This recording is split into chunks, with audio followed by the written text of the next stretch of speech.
Bien, la parole est à présent à monsieur Éric Girardin pour La République en marche. Monsieur le député, vous avez la parole pour 5 minutes.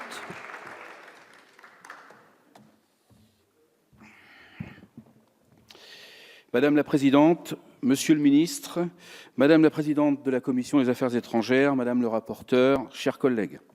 La ratification de ce protocole numéro 16 de la Convention européenne de sauvegarde des droits de l'homme et des libertés fondamentales est une étape importante dans la construction de l'Europe des droits et des libertés au profit des citoyens européens.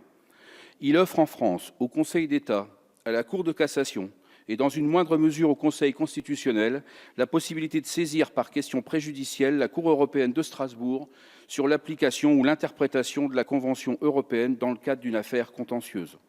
Ce nouvel outil confortera la protection des droits de l'homme et évitera l'émergence de jurisprudences dissonantes ou dissidentes entre les cours françaises et la Cour de Strasbourg, qui garantissent, chacune d'entre elles, l'application des droits reconnus dans la Convention européenne. Elle limitera les risques de condamnation de la France a posteriori. En adoptant ce protocole, nous pouvons aujourd'hui nous positionner comme un des premiers pays à le ratifier.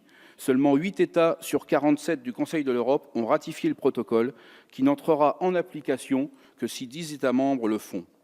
On compte pour le moment aucun grand État de l'Europe occidentale, mais on sait que l'Italie et les Pays-Bas ont déclenché leur procédure de ratification.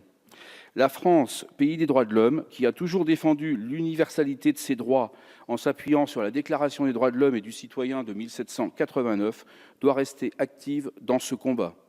Si les droits et libertés reconnus par la Convention européenne des droits de l'homme font partie de ce corpus de règles qui aujourd'hui protège les citoyens et qui est appliqué par nos juges par le principe de subsidiarité, notre pays a pendant longtemps été réticent à faire entrer cette Convention européenne des droits de l'homme dans son ordre juridique. Elle n'a ratifié que tardivement, en 1974, cette dernière, et n'a ouvert la possibilité de saisine individuelle directe de la Cour à ses citoyens qu'en 1981. À l'époque, les droits européens et les juridictions européennes supranationales, Cour de Strasbourg et Cour de Luxembourg, étaient vus avec inquiétude et circonspection. De cette période, on retiendra la tension entre le Conseil d'État et une autre Cour européenne, la Cour de justice des communautés européennes, dans l'affaire Cohn-Bendit de 1978, il y a déjà 40 ans, et cette réplique du président genevois, il ne doit y avoir ni gouvernement des juges, ni guerre des juges. Il doit y avoir place pour le dialogue des juges. Aujourd'hui, ce dialogue des juges se développe fortement avec le mécanisme de la question préjudicielle. D'une part, en droit interne, avec la procédure de question prioritaire de constitutionnalité introduite en 2008, une question préjudicielle a été ouverte au Conseil d'État et à la Cour de cassation pour saisir le Conseil constitutionnel. D'autre part, dans le cadre du droit communautaire, avec le renvoi préjudiciel offert aux juges nationaux vers la Cour de justice de l'Union européenne pour l'interprétation et la validité du droit communautaire. Ces questions préjudicielles fonctionnent bien et ont conforté les bonnes relations entre les juges des différentes juridictions et favorisé l'uniformisation de l'application du droit. Elles ont fait preuve de leur efficacité et de leur nécessité. Avec ce protocole numéro 16, avec cette nouvelle question préjudicielle, nous ouvrons une nouvelle étape dans ce dialogue des juges, dans l'affirmation de l'état de droit, dans la protection des droits et libertés reconnus aux femmes et hommes en France et en Europe.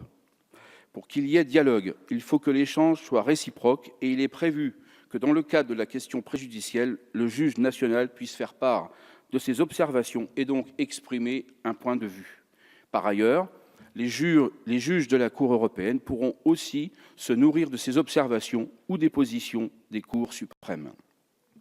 Cette construction des droits de l'homme en Europe reposera donc sur un travail commun de la Cour européenne de Strasbourg et des cours suprêmes des États membres.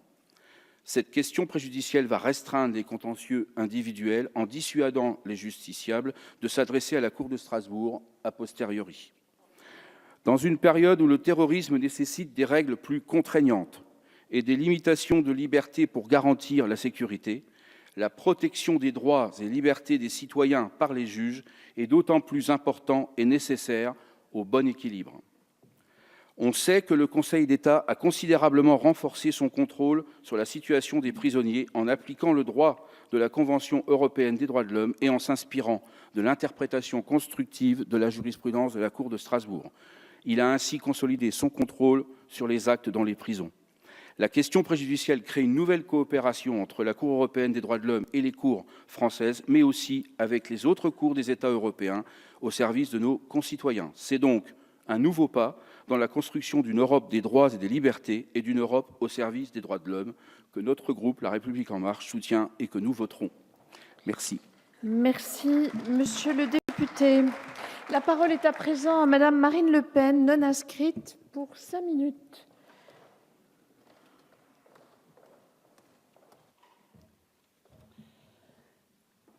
Madame le Président, Monsieur le Ministre, mes chers collègues, j'avoue que j'ai toujours du mal à comprendre ce qui pousse les dirigeants français